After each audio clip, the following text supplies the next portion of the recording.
시청자 여러분 안녕하세요. 알기 쉬운 보험으로 인생 설계 도와드리는 인생 설계 원픽 진행의 이연아입니다. 100세 시대를 위한 선택, 살다 보면 겪게 되는 크고 작은 일들을 위한 보험에 대해서 쉽게 알려드리겠습니다.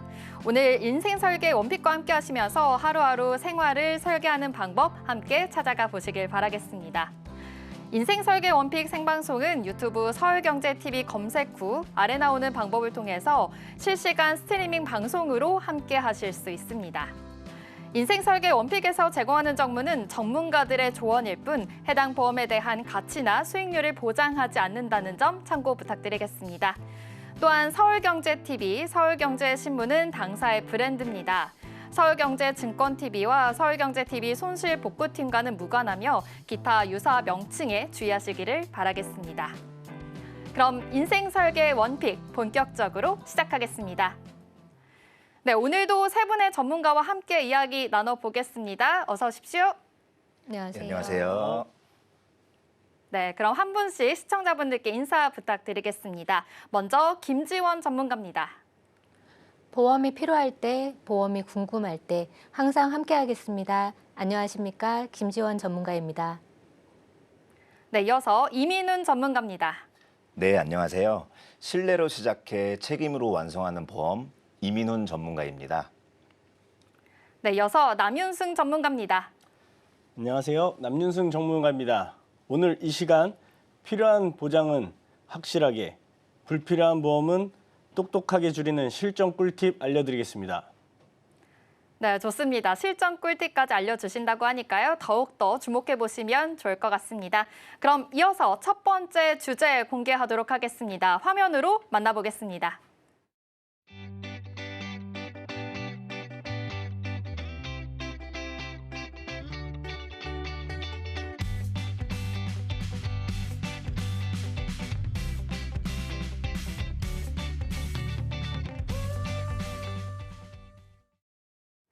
네, 오늘의 주제는 2대 혈관 질환 보험입니다. 김지원 전문가와 함께 이야기 나눠보겠습니다. 전문가님, 오늘 주제를 선정하신 이유가 어떻게 될까요? 네, 제가 말씀드릴 내용은 2대 혈관 질환 보험입니다. 제가 많은 시청자분들을 만나보면서 느낀 점은 암에 대해서는 중요하게 생각을 하시면서 반면에 뇌나 심장 쪽으로는 관련 질병에 대해 어려워하시고 요즘 트렌드에 맞게 어떻게 준비를 해야 되는지 모르시는 분들이 아직도 많아서 준비하게 되었습니다. 네, 제가 보기에도 이 암보험은 다들 부족하다고 좀 자각을 하시는데 사실 이 보장 추가에 대한 필요성을 느끼는 반면에 사실 뇌나 심장 질환에 대한 이 필요성은 잘 몰라서 못 들어보신 분들 굉장히 많으실 것 같아요. 네, 맞습니다. 첫 번째로 심장 질환과 뇌혈관 질환 또한 현대인의 사망 원인 중 가장 높은 비중을 차지하고 있습니다. 통계청 자료를 따르면 이 두 질환은 암에 이어서 한국인의 2위, 3위 사망 원인으로 국민 건강에 직결된 매우 중요한 문제입니다. 두 번째로 이러한 혈관 질환은 발병 시 치료비가 매우 고액이라는 특징이 있습니다. 심근경색이나 뇌졸중 같은 질환은 응급수술부터 장기간의 재활치료까지 필요하다 보니 경제적 부담이 매우 큰데요. 많은 분들이 이러한 경제 위험에 충분히 대비하지 못하고 있는 실정입니다. 세 번째는 현대 생활습관의 변화로 혈관질환의 위험이 더욱 증가하고 있는데요. 스트레스, 불규칙한 습관, 운동 부족 등으로 인한 젊은 층에서도 혈관 부족은 발병률이 높아지고 있어 사회적 관심이 필요한 시점입니다. 네 번째, 많은 시청자분들이 보험 가입 시 혈관 질환 관련한 보장에 대한 이해가 부족한 편이고요. 보험 상품이 복잡하고 전문적인 용어가 많기 때문에 실질적으로 어떤 보장을 받을 수 있는지 파악하기가 어려워서 아직도 이 진단비가 꽤나 문제가 되고 있고 오늘 최대한 쉽게 시청자 입장에서 설명을 드리도록 하겠습니다. 네, 좋습니다. 2대 혈관 질환 보험이라고 하니까 말이 일단 어려운데요. 2대 질환은 어떤 건가요? 네, 2대 혈관 질환 보험이란 뇌혈관 질환과 심혈관 질환을 집중적으로 보장하는 보험입니다. 자료를 보시면 뇌혈관 질환의 종류는 뇌출혈이 발생하는 경우 뇌출혈이 9.3%를 차지하고 있고 50% 차지하고 있는 흔히 중풍이라고 얘기하고 있는 뇌졸중, 그리고 뇌에 발생할 수 있는 모든 질환을 총칭하는 뇌혈관 질환으로 구분할 수 있습니다. 뇌로 가는 혈관이 막히거나 터지면서 발생하는데 신체 마비, 언어장애, 심각한 후유증을 남길 수 있어 치료가 빠르게 이루어져야 합니다. 심장질환의 질병으로 대표적인 허혈성 심장 범위인 협심증이 전체 심장의 대략 50% 이상을 차지하고 있고 급성 심근경색이 9%를 차지하고 있는데요. 그 외에도 허혈성 진단비부터 보장이 안 되는 부정맥, 심부전, 심장 판막 질환 등이 있습니다. 특히 심근경색은 근육으로 가는 혈류가 막혀 발생하는 질환으로 심한 경우 갑작스러운 심정지로 이어질 수 있습니다. 즉, 이 질환은 내 삶에 대해 정리할 틈을 주지도 않는데 단순히 병원비만 문제가 되는 것이 아니라 오랜 시간이 지나서 치료비가 들고 경제활동을 못하게 되므로 소득이 단절되기 때문에 금전적인 부분을 위협하는 이 두 질환에 대해서도 꼼꼼하게 보장을 챙기셔야 합니다. 네, 그렇군요. 그렇다면 이 무서운 혈관 질환 왜 생기는 걸까요? 지금부터 제가 알기 쉽게 설명을 드리겠습니다. 우리 집에 방충망이나 냉장고 위를 보시면 우리가 인지하지 못하는 아주 오랫동안 긴 세월 동안 조금씩 먼지가 쌓여서 뿌옇게 되어 있죠. 우리 혈관에서도 마찬가지로 콜레스테롤, 소리 없는 살인자라고 하는데 이것이 혈관에 쌓여서 혈관이 좁아지거나 막히면 혈전, 즉 피떡이라고 합니다. 과연 혈전이란 무엇일까요? 혈전이란 생체 내의 혈관 또는 심장 안에서 불용성의 혈액 응고, 즉 굳어진 핏덩어리를 얘기하는데요. 혈전이 무서운 이유는 나중에 혈관을 막아서 심근경색과 같은 심혈관 질환을 일으키거나 악화되실 수 있기 때문입니다.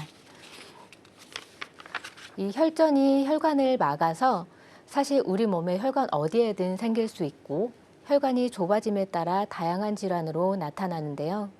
뇌혈관에 발생하면 뇌졸중, 심장에 발생하면 관상동맥에 발생해서 심근경색증과 협심증, 팔다리 말초혈관에 발생하면 말초혈관 질환으로 나타납니다. 이 혈관의 건강 상태를 결정하는 주요 원인은 바로 고혈압, 당뇨, 고지혈증, 비만, 흡연 등이 있는데 나이와 상관없이 비만, 신체적인 부족, 그리고 짜게 먹는 잘못된 식습관이 인해 젊은 세대의 분들도 이대 혈관 질환 발병률이 높아지고 오히려 나이가 많은 그런 환자에 비해 급성 심근경색 그리고 심장 질환 같이 더 잘 생기고 중요한 건강 문제로 떠오르고 있습니다. 과거에는 중장년층, 노년층의 질병이라고 생각했지만 이제는 시대가 변했습니다. 네, 그렇군요. 그렇다면 이대 질환 언제 어떻게 이렇게 준비를 하면 좋을까요? 네, 먼저 보험으로는 진단비와 수술 보장을 종합적으로 살펴보는 것이 중요한데요. 여기서 보장 범위 또한 꼼꼼하게 확인하는 것이 필요합니다. 우리나라는 건강보험이 잘 돼 있어서 2년에 한 번씩 검진을 하죠. 보험에 가입하기 위해서는 여러 가지 제한이 발생할 수 있는데 무언가 진단을 받고 약을 복용하게 된다면 보험 가입에 제한이 생깁니다. 어떤 보험이든 그렇지만 치료 전에 보험에 가입하는 것이 가장 좋은 건 모두 다 알고 계실 겁니다. 보험사는 리스크가 있는 상황을 제한하기 때문이죠.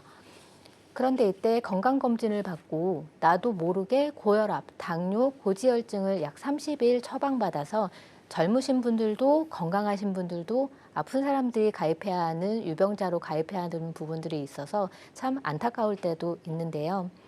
또한 의료공학 발전으로 더 똑똑해진 검진 기계가 환자도 모르는 사이에 스쳐 지나간 뇌졸중의 흔적이라던가 이런 부분들을 다 잡아내고 있는데 혹시나 내가 신체 어딘가가 불편해서 아니면 검진을 위해 스스로 병원에 가서 머리나 심장을 찍어봤을 때 뇌동맥류나 협심증이 발견됐다고 했으면 뇌졸중과 급성 심장경색에 가지고 계시는 보험에 있어서는 단 1원도 보장을 받지 못합니다. 사회자님, 제가 질문 하나 드릴 건데요. 네. 내가 구급차를 타고 가서 발견이 되는 질환과 그리고 내가 두 발로 병원에 가서 검사도 해보고 해서 발견되는 질환 중에 어느 질환이 더 우선적으로 보험 대비를 하고 싶으실까요? 일단 저는 질환이라는 것 자체가 굉장히 또 무섭잖아요. 그래서 둘 다 좀 대비가 되면 좋을 것 같은데요. 일단 제가 듣기로는 주요 치료비라는 것이 있는 것 같습니다. 일단 그거에 대해서도 먼저 알아야 될 필요성이 있는 것 같아요. 네, 저도 같은 생각인데 보험을 왜 준비하시죠? 불확실한 미래에 확실하게 미래를 대비하기 위해서인 만큼 뇌혈관, 심혈관 질환을 보험금을 받을 수 있는 보장 범위를 넓힐 수 있는 진단비, 수술비로 보완을 하셔야 하고요.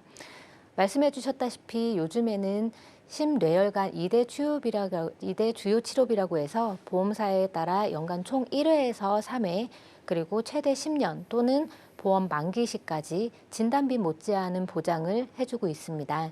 치료비가 가성비 우수하게 나와서 뇌와 심장과 관련된 스텐트 삽입술이나 관상동맥 우회술 같은 수술, 혈전 용해, 혈전 제거, 그리고 중환자실 입원과 일반 병원부터 상급병원 입원, 약물과 주요 치료비, 주사 치료비까지 폭넓게 장기간 유리하게 받으실 수 있습니다. 회사별로 상이하기는 하지만 대략적으로 50대 기준 고혈압, 당뇨약을 복용하시는 분들이 가입하는 상품으로 봤을 때는 남성은 약 3만 원가량, 여성은 대략 1만 원대 기준으로 이 보험료만 준비하신다면 보장을 받으실 수 있습니다. 암은 5년까지 상정 특례 혜택을 받을 수 있지만 뇌와 심장의 경우에는 비교적 짧은 30일까지만 보장이 가능하며 장기간 치료를 받게 된다면 많은 치료비와 이런 부분들이 발생할 수 있기 때문에 2대 주요 치료비는 눈여겨보시면 좋을 것 같습니다. 또한 시대가 흐르면서 의료 환경은 나날이 발전하고 있고요. 보험 또한 그에 맞춰서 진화를 거듭하고 있습니다. 네, 이렇게 비용과 보장까지 자세하게 알려주셨는데요. 그렇다면 키포인트가 될 주의점까지 마지막으로 핵심 정리해 주실 수 있을까요? 네, 건강검진 전 뇌혈관, 심혈관 보장 범위를 꼼꼼히 확인하는 것이 중요합니다. 2대 혈관 질환이라고 하지만 보험사마다 정의하는 질환의 범위가 다를 수 있기 때문입니다. 심근경색, 협심증 같은 심장질환과 뇌졸중, 뇌동맥류 같은 뇌혈관 질환이 모두 보장되는 건 확인하셔야 되고요. 또한 경증부터 중증까지 단계별로 보장이 되시는지도 살펴보셔야 합니다. 일부 보험은 중증 질환 보장하는 경우가 초기 발견 시에는 보장받지 못하기 때문에 꼼꼼히 살펴보시기를 부탁드립니다. 두 번째로 비용이 많이 드는 질병이니만큼 진단비와 더불어 치료비가 구분되어 보장이 되어 있는지 확인하시기 바랍니다.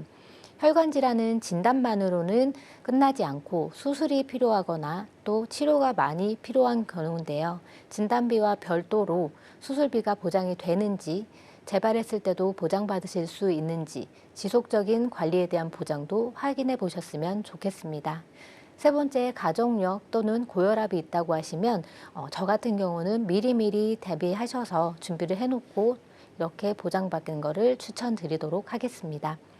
병원 문턱이 낮아졌기 때문에 나와 현재 상황 그리고 가격력에 맞춰 충분히 이런 부분들을 미리 확인하고 가입하시면 정작 필요할 때 충분한 보장을 받으실 수 있을 것입니다. 지금까지는 나와 내 가족 일 아니라고 생각하고 귀찮고 그래서 미뤄졌거나 신경 쓰지 않으셨던 분들도 오늘 방송을 보시고 2대 질환에 든든히 준비해 놔야겠다는 생각이 드신다면 저는 정말 뿌듯하고 기쁠 것 같습니다. 네, 좋습니다. 지금 제공해드린 정보는 전문가의 조언일 뿐 보험의 가치와 수익률을 보장하지 않는다는 점 기억하시기 바랍니다. 지금까지 알아본 내용 화면을 통해서 정리해 보도록 하겠습니다.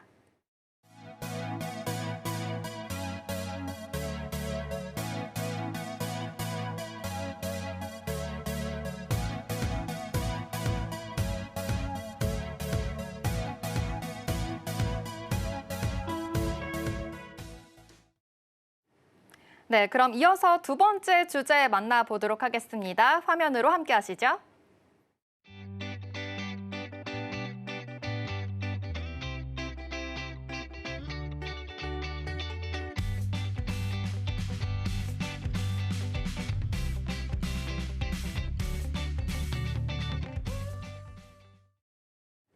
네, 두 번째 주제는 태아보험과 어린이 보험입니다. 한 사람이 태어나서 죽을 때까지 곁에 있어주는 보험의 첫 시작이지 않을까라는 생각이 드는데요. 이 태아보험과 어린이 보험, 해당 주제에 관련해서는 이민훈 전문가와 함께 이야기 나눠보겠습니다. 전문가님, 오늘 주제 선정하신 이유가 어떻게 될까요? 네, 안녕하세요. 저와 함께 소중한 생명의 시작점에 있는 태아보험, 그리고 하루가 다르게 커가는 아이에게 든든한 힘이 되어줄 어린이 보험을 알아보겠습니다. 혹시 사회자님께서는 아이가 있으신가요? 아니요, 전 아직 아이가 없습니다. 네. 결혼은 했어요. 그러시군요.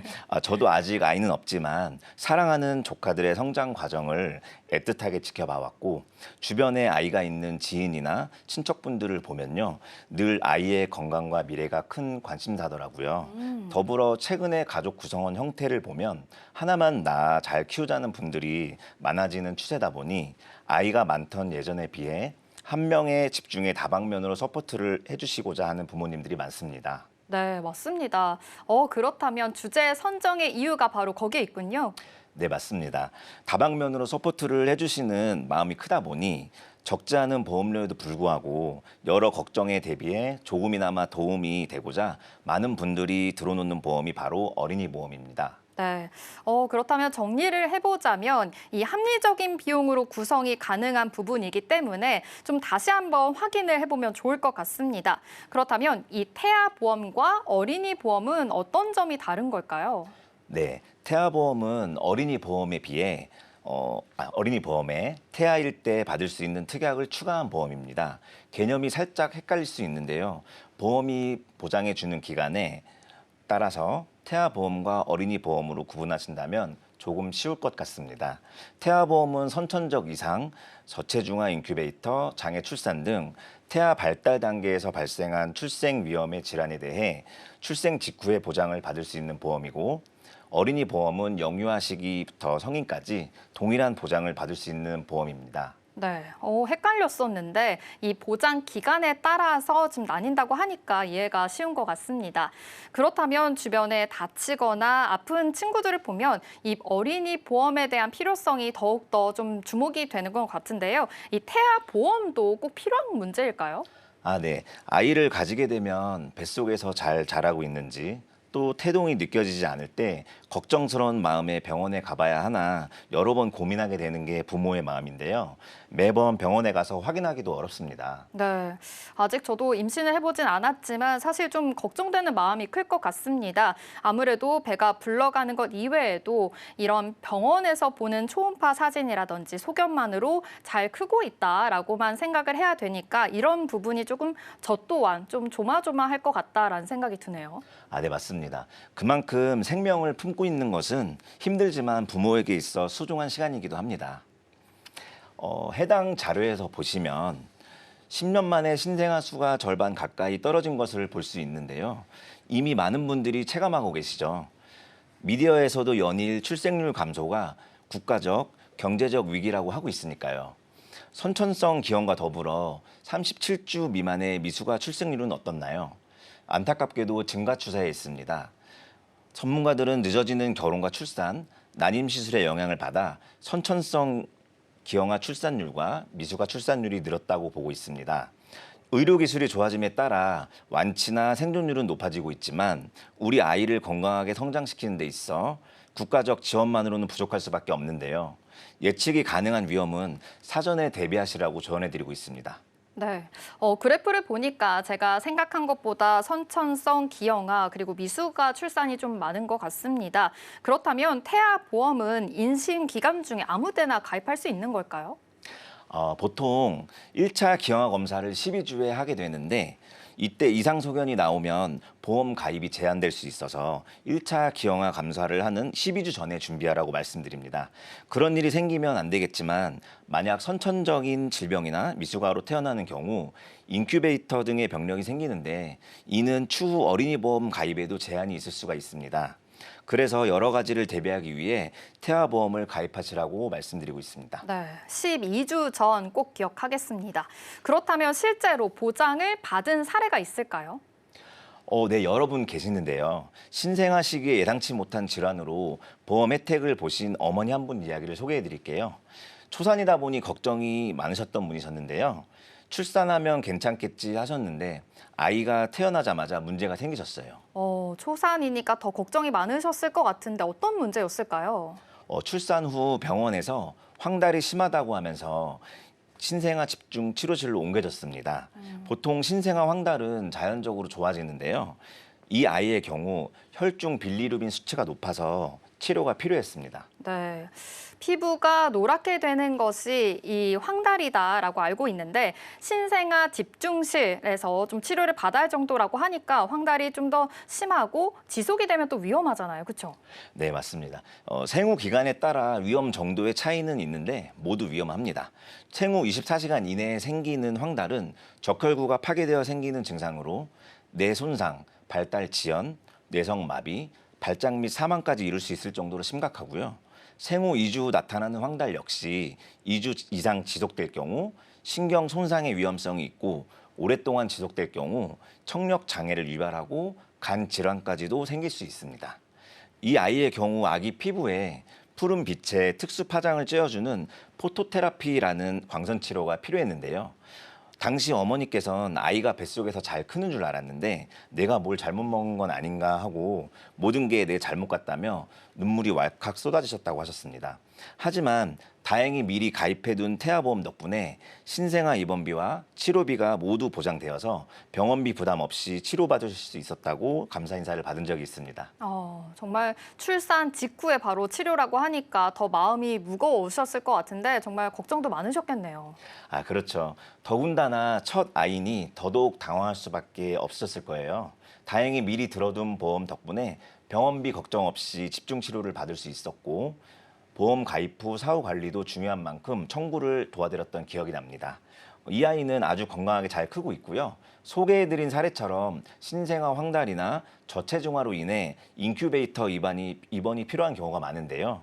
태아보험이 예상치 못한 출생 직후의 질환을 대비하는 데 큰 도움이 되었다고 말씀해 주시더라고요. 네, 정말 그럴 것 같습니다. 건강하게만 태어나면 다 괜찮을 줄 알았는데 출생 직후에도 치료가 필요한 경우가 있는 거네요. 네, 맞습니다. 그래서 태아보험은 아이를 건강하게 출산하는 것뿐만 아니라 출생 후에 예기치 못한 상황까지 대비하는 보험입니다. 꼭 필요한 보장을 미리 준비해서 출산 후 마음 놓고 아이를 돌볼 수 있도록 하는 게 중요하죠. 네, 좋습니다. 이 태아 보험의 중요성 와닿는 것 같습니다. 예비 부모님들도 꼭 한번 고려해 보셨으면 좋겠는데요. 그렇다면 전문가님, 어떤 것들을 위주로 이 태아 보험을 구성하면 좋을까요? 네. 아무래도 방금 소개해드린 사례처럼 가장 중요한 부분이 출산 시 아이에게 발생할 수 있는 질병, 상해를 보장할 수 있어야 됩니다. 저체중아 인큐베이터 입원 보장, 중환자실 입원 일당, 선천성 질환 진단비, 수술비 등 출산 직후에 우리 아이를 위한 특약을 전문가와 함께 설계하시면 우리 아이를 지켜줄 수 있을 것입니다. 그렇다면 이 어린이 보험에 태아 특약을 추가하는 것인데 어린이 보험까지 같이 준비하는 셈이 될 것 같다라는 생각이 듭니다. 필요한 특약 추가할 수 있는 건가요? 네. 아이가 성장하면서 필요한 특약을 추가로 하면 참 좋겠지만 보험이 담보 삭제는 가능한데 반해 추가는 불가능합니다. 그러다 보니 많은 분들이 전문가와 함께하는 이유인데요. 아무래도 내가 아는 만큼만 가입했다가 필요한 부분을 놓치면 안 되니까요. 그렇죠. 이렇게 전문가가 꼭 필요한 이유가 여기에 또 있었습니다. 그렇다면 태아 특약과 함께 어린이 보험을 구성할 때 이 특약만은 꼭 넣어야 한다라는 게 있을까요? 네. 보장 기간이나 구성하는 특약은 개인에 맞춰 모두 다르겠지만 아무래도 많이 들어보셨을 암, 뇌, 심장 질환 이 3대 진단비를 늘 강조드리고 있습니다. 성장을 하며 그때의 건강에 따라 정작 내가 필요할 때 가입이 불가능할 수 있기 때문인데요. 또한 환경적 요인이 예전과 많이 달라져 식습관이 바뀌어 감에 따라 소아 비만율이 높아져 가고 있는데요. 소아 비만율을 포함해 여러 요인이 우리 아이들의 건강을 위협하고 있습니다. 그래서 암, 뇌, 심장 질환 3대 진단비를 우선순위로 구성해드리고 있습니다. 네.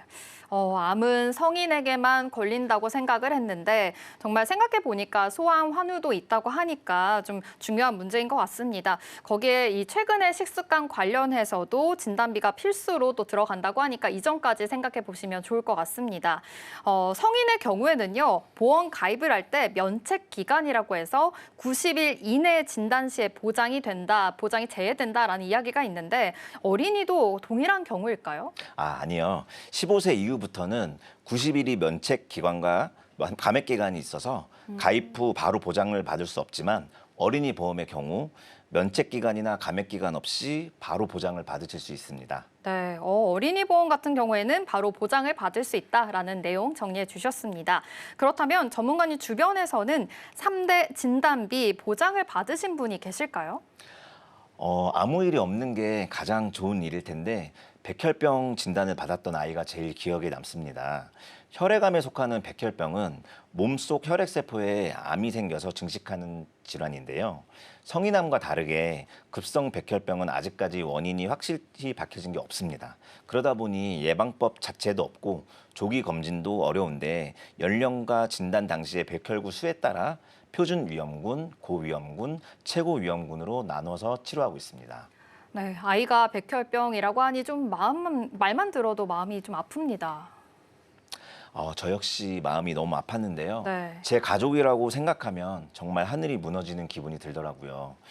항암 치료 횟수가 늘어날 때마다 치료비뿐만 아니라 아이를 돌보기 위해 외벌이가 되면서 가정 내 수입이 줄어들게 되는데요. 거기에 각종 부대 비용이 함께 들기 때문에 아이가 아파 괴로운데 경제적인 부담까지 가중되니 힘들 수밖에 없습니다. 그래도 소아암 진단비와 백혈비 진단비, 암 진단비를 보장받아서 비용 부담을 덜어드릴 수 있었는데요. 지금은 완치돼서 건강관리하시면서 잘 지내고 계십니다. 네, 건강하게 완치됐다고 하니까 정말 다행입니다. 암, 뇌, 심장 질환의 진단비는 어린이 보험 특약 구성에 꼭 필요할 수 있으니까 이 점도 참고해 보시고요. 그렇다면 이 외에 챙겨야 하는 다른 특약도 있을까요? 아이를 키우는 부모님들은 다 공감하실 텐데요. 질병으로 입원하는 일이 생각보다 많습니다. 그래서 질병 상해 입원 일당과 수술비의 중요성을 말씀드리고 꼭 넣어드리는 특약 중 하나인데요. 아이가 안 아프면 정말 좋겠지만 병원에 가거나 입원할 일이 생각보다 많이 생기더라고요. 그래서 입원 일당과 함께 4세대 실손보험을 보완해 줄 수 있는 수술비 특약도 준비해 드리는 편입니다. 수술비 특약이요. 실손보험을 가입하면 수술비가 꼭 필요할까요? 실손보험이라는 게 2022년 기준 국민 절반 이상이 가입하고 있는 보험으로 제2의 국민건강보험이라 봐도 무방한데요. 아무래도 국민건강보험에서 보장하지 않는 의료비를 일정 범위 내에서 보장해주는 보험이다 보니 가입률이 높은 편입니다. 해당 자료를 함께 보시면 실손보험의 보장 범위는 본인 부담액과 비급여의 합계액에서 자기 부담금을 공제한 금액을 보장해주고 있는데요. 실손보험 상품마다 가입식에 따라 공제 금액이 다릅니다. 2021년 7월에 나온 4세대 실비보험의 경우 급여의 80%, 비급여의 70%를 지급하고 있습니다. 그렇다면 이 수술을 받게 되었을 경우 받을 수 있지 않을까요? 가입하신 실손보험은 상품의 시기에 따라 받을 수 있는 금액이 다른데요. 4세대 보험의 경우 1, 2, 3세대 실손보험 상품에 비해 상대적으로 자기 부담금이 높습니다. 거기에 비급여 수술을 하게 되는 경우는 자기 부담금이 생각보다 부담스럽습니다. 수술비 부담과 더불어 다음번 갱신 시에 1년간 보험료 할증이 될 수도 있으니 여러모로 실손보험과 더불어 수술비, 종수술비 등의 특약을 함께 구성해드리고 있습니다. 네, 그렇다면 저의 실손보험 언제 가입했는지 좀 확인부터 해봐야 될 것 같습니다. 네, 많은 분들께서 4세대로 전환할지 지금의 실손보험을 유지하실지를 고민하시는데요. 실손보험은 앞으로 손해율을 감당하기 위해 갈수록 보장받을 수 있는 금액이 줄어들도록 개편되고 있습니다. 따라서 나머지 치료비는 사보험으로 보장받아야 하는데 실손에서 보장받을 수 없는 비급여 최신 의료수술의 경우에도 보장받으실 수 있도록 어린이 보험 설계 시에 실손보험의 변화에 맞춰 수술비와 종수술비 특약을 함께 구성해드리고 있습니다. 그렇다면 이 3대 진단비, 그리고 입원 일당, 수술비에 이렇게 실손보험 4가지는 필수로 구성해 주신다는 건데요. 보험료가 너무 비쌀 것 같은데요. 아, 네. 혹시 사회자님은 지금 가지고 계신 보험을 누가 들어주셨나요? 처음에는 부모님이 들어주셨던 것 같습니다. 하지만 제가 커가면서 좀 추가적인 특약 같은 건 제가 챙겨서 좀 넣었던 것 같아요. 아, 그러시군요. 부모님께서 보험 가입을 잘해주셨나 봅니다. 첫 사회생활을 시작할 때 어떤 부분이 가장 힘들었는지도 기억하실까요? 저는 아무래도 경제적인 부분이 좀 힘들었던 것 같습니다. 또 책임져야 될 것이 굉장히 또 많아지잖아요. 생각도 못한 부분에서 돈을 지출해야 되는 부분도 있고요. 맞습니다. 내 자녀가 사회생활을 시작하게 되면 여러 가지로 어렵겠지만 아무래도 경제적인 부분이 가장 부담스러울 수밖에 없는데요. 부모님께서 똑똑하게 들어준 보험을 바탕으로 추가 가입을 하는 경우와 아무것도 없이 새로 가입하는 경우는 분명 스타트 라인이 다르죠. 천천히 여유 있게 걸어가도 될 길을 허둥지둥 급하게 가지 않도록 부모님이 현명하게 가입해 주시면 많은 도움이 되리라고 생각합니다. 네, 이렇게 부모님이 현명하게 가입했던 거 저도 지금 경험이 있다 보니까 더 와닿은 것 같은데요. 자녀 입장에서도 든든한 취업 선물을 받은 느낌이 될 것 같다라는 생각까지 드네요. 아무래도 가장 중요한 것은 보험을 유지하는 건데요. 나쁜 보험은 없습니다. 다만 아무리 좋은 보험에 가입해도 나에게 비용 부담이 크다면 유지가 어려우니 전문가에게 자녀에게 필요한 최소한의 보험을 구성한 뒤 자녀가 커나가면서 필요에 따라 추가 보장을 준비하는 것이 현명하다고 보여집니다. 금액은 내가 준비해 줄 수 있는 선에서 조정하면 어렵지 않게 준비하실 수 있습니다. 네, 이민훈 전문가님 덕분에 이렇게 태아보험과 어린이 보험에 대해서 자세하게 알게 됐습니다. 마지막으로 시청자분들께 드리고 싶은 말씀이 있다면요. 네, 생소하고 어려우실 수 있는 보험 프로그램을 보고 계신 시청자분들 중에도 부모님 또는 예비 부모님들이 계실 텐데요. 모두가 내 아이들을 위해 염려와 응원을 아끼지 않는 멋진 부모님들이라고 알고 있습니다. 시청이 끝나면 우리 아이의 보험은 내가 어떤 기준으로 들어줬는지 한 번 더 확인해보는 시간을 가져보셨으면 좋겠습니다. 똑똑한 보험 설계로 부모님들의 부담을 줄이고 우리 아이의 건강하고 빛나는 미래를 만들어주시면 좋겠습니다. 감사합니다. 이렇게 똑똑한 보험 설계를 위해서 다시 한번 확인해 보시는 것도 좋을 것 같습니다. 지금 제공해드린 정보는 전문가의 조언일 뿐 해당 보험에 대한 가치와 수익률을 보장하지 않습니다. 지금까지 이야기 나눠본 내용 화면을 통해서 정리해 보도록 하겠습니다.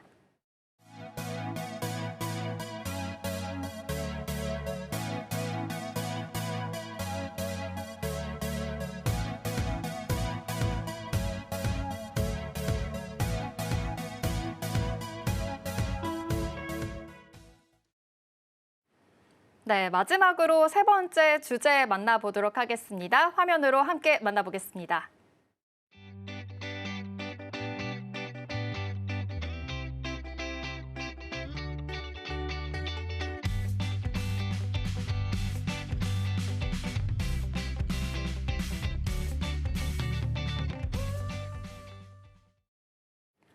네, 3번째 주제는 이젠 선택이 아닌 필수 간병보험입니다.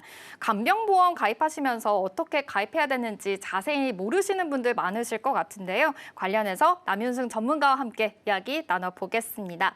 전문가님, 오늘 주제 선정하신 이유가 어떻게 될까요? 네, 이제는 선택이 아닌 필수 가족사랑보험 간병보험입니다. 자녀분들이 부모님들께 가입시켜드리는 경우도 많고 어르신들이 자녀에게 짐이 되기 싫어서 직접 준비하시는 경우도 많아서 효도보험이라고도 하는데요. 사실 나이가 들어서 질병에 대한 발병 확률이 높아서 그런 것이지 어르신들만 위한 보험은 아니고요. 우리는 누구나 갑자기 아플 수도 있고 예기치 않은 사고를 당할 수도 있기 때문에 나이대를 가리지 않는 누구에게나 필요한 보험인 건 분명합니다. 맞벌이 부부인 저 같은 경우도 아이가 아프다고 연락이 오면 누군가는 일하는 중간에 아이를 케어하기 위해서 가야 합니다. 그래서 이제 간병인 보험은 누구에게나 선택이 아닌 필수로 들어야 하는 보험인데요. 시청자분들이 이해하기 쉽도록 간병인 보험을 준비해야 하는 이유를 간단히 두 가지로 요약해서 정리해드리도록 하겠습니다. 네, 좋습니다.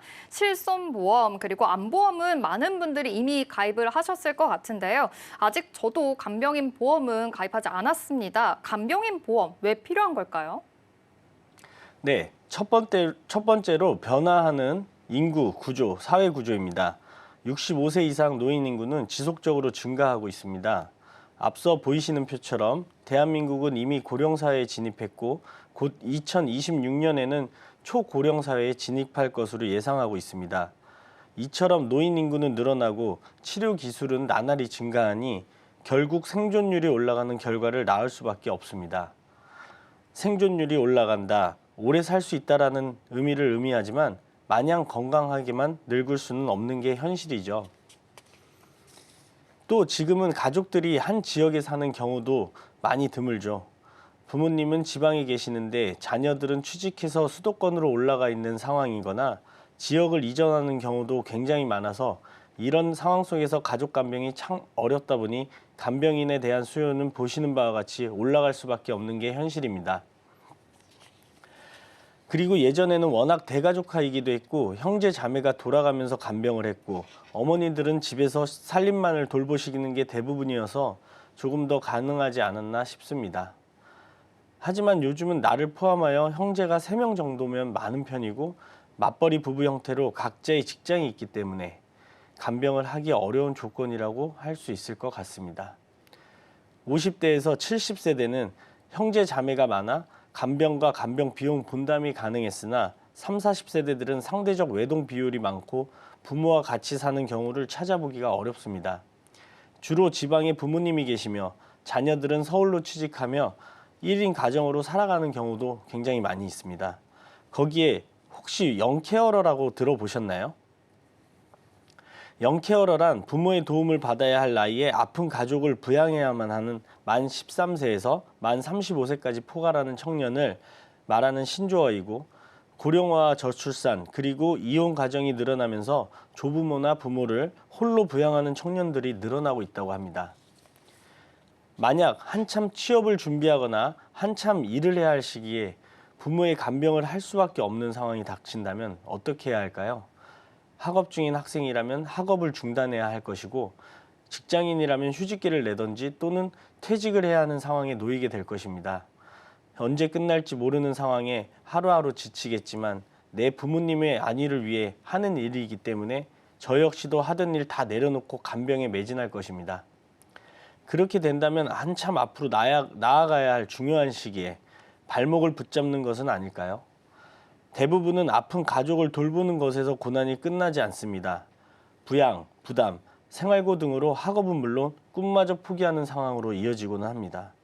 제가 오늘 방송의 자료를 준비하면서 청년 간병에 대해서 검색을 되게 많이 하게 되는데요. 그러다 찾은 한 블로그 내용입니다. 13살이었던 나는 청소년도 아닌 어린이였다. 학업은 포기할 수밖에 없었다. 요즘 간병 살인 기사를 자주 접하게 되었다. 너무 안타까운 마음이지만 나는 이들의 마음이 어느 정도 공감이 된다. 내가 살아야 하기에 그러한 선택을 할 수밖에 없는 이 현실을 누가 알아줄 수 있을까? 네, 준비되지 않은 병마와의 싸움은 환자 본인에게도 가장 큰 힘듦을 주지만 내 가족, 나의 자녀마저 병들게 할 수 있습니다. 나의 자녀가 나의 병으로 인해 학업을 포기하고 꿈을 포기하고 가장 젊은 좋은 날 병원에서 간병을 하며 시들어져가는 모습을 원하는 부모님은 아마 세상에 아무도 없을 것입니다. 이처럼 간병에 대한 리스크를 미리미리 준비하셔야 합니다. 네, 맞습니다. 첫 번째 이유로 지금 변화하는 사회 구조에 대해서 알려주셨는데요. 예전에는 대가족이었다면 지금은 핵가족, 그리고 개개인이 정말 바쁜 시대가 됐습니다. 이 점 잘 짚어주셨습니다. 그렇다면 두 번째 이유는 어떤 걸까요? 네, 두 번째 이유는 바로 간병에 대한 경제적 부담입니다. 나날이 높아지는 간병 비용에 대한 부담은 이미 많은 사회적 부작용을 보이고 있는데요. 간병 비용을 감당하지 못한 가족들의 극단적 선택이나 간병에 대한 갈등으로 인한 가족 강들 벌죄 등을 우리는 신문기사 사회면을 통해 흔하게 접하고 있습니다. MC님, 네. 혹시 간병 파산, 간병 지옥 이런 말 들어보신 적 있으신가요? 간병지옥. 사실 뉴스에서도 많이 봤고 안타깝게도 주변에서도 이런 지옥을 겪고 있는 분들 좀 종종 본 적이 있습니다. 네, 간병 파산이란 간병인을 쓰다가 금전적으로 파산한다는 말입니다. 이와 더불어 간병 지옥이라는 말도 있습니다. 그만큼 간병을 하며 지옥과 같은 경험을 한다는 뜻인데요. 사실 우리 부모가 내 자녀가 아파 간병을 하고 있는데 심적으로도 불안정한 상태와 더불어 육체적인 고통까지 드니 실제로 정서적으로 힘들어하시는 분들이 굉장히 많이 있습니다. 어느 날 갑자기 가족에게 장애나 질병이 생기면 누구나 이런 돌봄과 의료비 문제를 맞닥뜨리게 됩니다. 그러나 간병의 주책임은 여전히 개인에게 몰리는 것이 현실입니다. 우리나라는 2025년 노인 인구가 전체의 20%를 차지하고 2050년에는 40%를 넘어설 것으로 전망되며 저출생 문제까지 겹쳐 인구 구조가 변해 한 명의 자녀가 두 명의 부모를 책임지거나 노인이 노인을 간병하는 경우도 많아질 것으로 예상되며 독박 간병, 간병 파산 등의 현실이 머지 않았다는 내용입니다. 게다가 입원비와 치료비는 실손 의료비로 자기 부담금을 제한 나머지를 해결할 수 있지만 간병비는 어떨까요? 실손 의료비로 지원되지 않는 항목이기 때문에 개인의 사비로 나가야 하는데요. 일을 그만두고 병원 치료를 받아야 하기 때문에 직장에 월급 없이 모아둔 돈을 갉아먹는 상황이 됩니다. 이러한 목적으로 진단보험금을 준비하는 이유이기도 하는데요. 진단보험금은 준비되었지만 간병비는 필요 없겠지 하시는 분들이 굉장히 많이 있습니다. 하지만 매월 300~400만 원 이상의 비용이 든다는 것을 인지하였을 때도 과연 필요 없다고 생각하실까요? 문제는 뇌출혈 등 중증 질환으로 병원에 오래 계시는 경우 1년의 간병인 비용만 4천만 원이 넘는 비용이 발생되게 됩니다. 거기에 병원비는 별도로 납부하셔야겠죠. 형제끼리 나누어서 분담하더라도 적은 액수가 결코 아닙니다. 네, 이 간병비가 실손 의료비에 지원되지 않는 항목이다라고 말씀을 해주셨는데 월에 300~400 그리고 1년에 이렇게 간병비로만 4천만 원이 넘는다면 생각보다 비용이 굉장히 많이 드네요. 네, 보시는 바와 같이 최근 간병비가 물가 상승률을 훨씬 웃도는 상승들을 기록하고 있는데요. 입원 환자를 둔 가족들이 많은 어려움을 토로하고 계십니다. 일반적으로 측정되는 일당은 12~13만 원에서 중증도에 따라 15만 원까지 측정됩니다. 실제로 제 지인분은 다리가 골절되어 한 달 입원을 하시고 간병비만 500만 원 정도 썼다고 합니다. 병원비보다 간병비가 더 많이 나왔다는 이야기입니다. 비용도 비용이지만 제가 병원을 24시간 붙어 있을 수 없기 때문에 간병인이 우리 가족을 대하는 태도나 정성은 간병의 개인의 역량이므로 일반적으로 측정되는 비용보다 더 적게 줄 수도 없는 노릇입니다. 부르는 게 값이라는 말입니다. 표를 보시면 간병비 부담 체감 비율이 나와 있습니다. 7만 원에서 15만 원 정도 이상 다양한 비용을 부담하겠다고 하는데요. 이 비용에 대해서도 96%가 넘는 비율이 조금 비싸 부담스럽다는 의견을 내고 있었습니다. 네, 그렇다면 이 간병인 보험 준비를 해야 될 것 같은데요. 간병 보험 종류에는 어떤 것들이 있을까요? 네, 간병인 보험은 지원 일당과 사용 일당으로 나뉘게 되는데요. 간병인 지원 일당은 상해나 질병으로 병원 입원 시 간병인을 병원으로 파견해 주는 겁니다. 본인이 간병인을 구할 필요 없이 보험사에 요청하면 48시간 이내에 간병인을 보내주게 되는데요. 그렇기에 인건비 상승에 대한 부담 없이 쓸 수 있다는 장점이 있습니다. 간병인 하루 24시간 근무를 기준으로 최대 180일 동안 파견됩니다. 입원을 해도 첫날부터 퇴원 때까지 계속 간병인이 필요하지 않다면 필요한 경우에만 간병인으로 요청하고 그렇지 않으면 입원 일당으로 받을 수 있습니다. 하지만 입원 후 48시간 이내에 보내주지 않기 때문에 단기간 입원 시에는 쓰기 어려운 문제가 발생되기도 합니다. 간병인 사용 일당은 간병인 고용 후 간병인에게 들여간 금액만큼 보험사에 청구하면 가입된 금액만큼 보상받을 수 있습니다. 직접 원하는 간병인 업체에 고용 연락 후 바로 사용 가능하다는 것이 장점인데요. 인건비 상승을 예측할 수 없어 가입한 금액 외에 인건비 상승 부분은 개인이 내야 한다는 단점이 있습니다. 인건비 상승 부분, 이를 보완할 수 있는 다른 방법은 없을까요? 네, 그래서 체증형 특약이라는 것이 있습니다. 간병보험의 장점은 일당으로도 지원으로도 받을 수 있지만 물가 상승률을 반영하지 않는다는 것입니다. 최저임금이 계속 오르고 있는 추세인데 내가 간병 받아야 할 10년, 20년 뒤에 인건비를 고려해야 한다는 것인데요. 그 인건비를 그래서 5년마다 가입 금액의 5%를 인상하는 체증형 특약, 그리고 보험료 납입이 완료된 이후에 2배가 되는 특약 등이 있으니 가입 시 이를 고려하며 가입하는 것도 방법일 수 있습니다. 마지막으로 한 가지 더 소개를 하자면 MC님은 간호 통합 서비스에 대해서 들어보신 적이 있으신가요? 간호 통합 서비스 좀 들어본 적은 있지만 자세히 어떤 내용인지 잘 모르는 것 같습니다. 네, 여러 병원에서 플랜카드, 홍보 자료 등 보신 분들이 많으실 거라고 생각되는데요. 시행되고 있는 병원들이 많이 있고 서비스를 이용해 보신 분들도 많을 거라고 생각합니다. 보건복지부와 국민건강보험보담이 간병비 부담을 해소하기 위해 보호자나 간병인이 병실에 상주하지 않고 간호사, 간호조무사, 간병 지원 인력 등 간호 인력이 입원 환자를 직접 돌보며 24시간 간호 간병하는 제도입니다. 네, 이렇게 간호 인력, 전문 인력이 직접 돌본다는 것은 굉장히 좋은 서비스인 것 같은데요. 그렇다면 자세한 장점에는 어떤 것들이 있을까요? 네, 간호 간병 통합 서비스의 장점으로는 먼저 제일 중요한 비용 절감입니다. 건강보험이 적용되어 개인 간병인 고용에 비해 적은 비용으로 서비스를 이용하실 수 있습니다. 간병인을 사용하여 하루 15만 원을 지불하는 것보다 간호 간병 통합 서비스를 이용하여 하루 2만 원으로 해결할 수가 있는데요. 비용적인 측면에서 보게 되면 굉장히 장점이라고 할 수 있어요. 두 번째로 24시간 환자 케어로 보호자가 상시 있어야 하는 간병에 대한 고충을 덜 수 있습니다. 24시간 누군가를 돌본다는 것은 굉장한 체력 소모인데요. 이를 전문 인력이 의료 서비스를 제공함으로써 육체적 고통을 덜 수 있다는 것입니다. 세 번째로 전문 간호 인력의 수준 높은 의료 서비스를 제공함으로써 의료 지식을 가지고 있는 간호사와 자격증을 취득한 간호조무사의 서비스 제공으로 한결 마음을 덜 수 있습니다. 실제로 간병이라는 것이 기본적인 것부터 시작하다 보니 대소변 가리기, 옷 입기, 위생에 대한 것부터 식사 보조, 약 복용까지 손 하나 닿지 않는 곳이 없습니다. 이용이 가능하다면 저는 무조건 추천드리고요. 마지막으로 보호자들이 상주하지 않다 보니 전문 인력과 환자들만 있을 수 있어 외부 감염으로부터 막을 수 있고 안전한 병실 환경을 제공할 수도 있습니다. 네, 좋습니다. 또 많은 장점들 소개를 해주셨는데 단점도 있을 것 같습니다. 네, 아직까지는 간호 간병 통합 서비스를 이용하고 싶어도 일반 병동에 비해 서비스를 제공하는 병원이 비교적 많지 않아서 이용을 못하는 부분도 단점이라고 말씀드리고 있습니다. 그리고 시행되고 난 뒤 나타나는 여러 가지 문제점들 중 가장 크게 손에 꼽히는 문제점은 바로 중증 환자가 서비스에 배제된다는 점이었습니다. 중증 환자, 선망, 치매, 거동이 어려운 분들은 간호 간병 통합 서비스에 입실하지 못해 간병인을 구하거나 자녀들이 간병해야 하는 상황이 있다는 것입니다.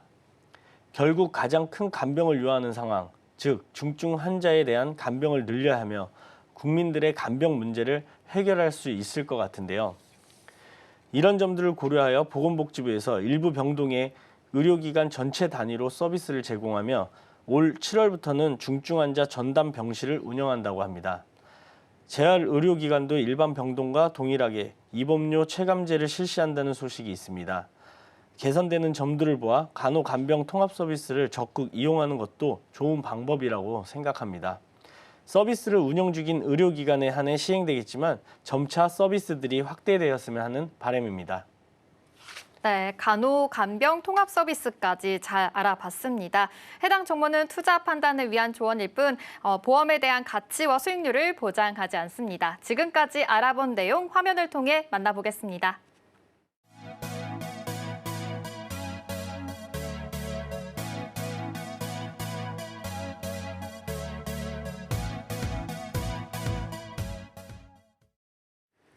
네, 오늘도 세 분의 전문가와 함께 유익한 보험 내용 알아봤습니다.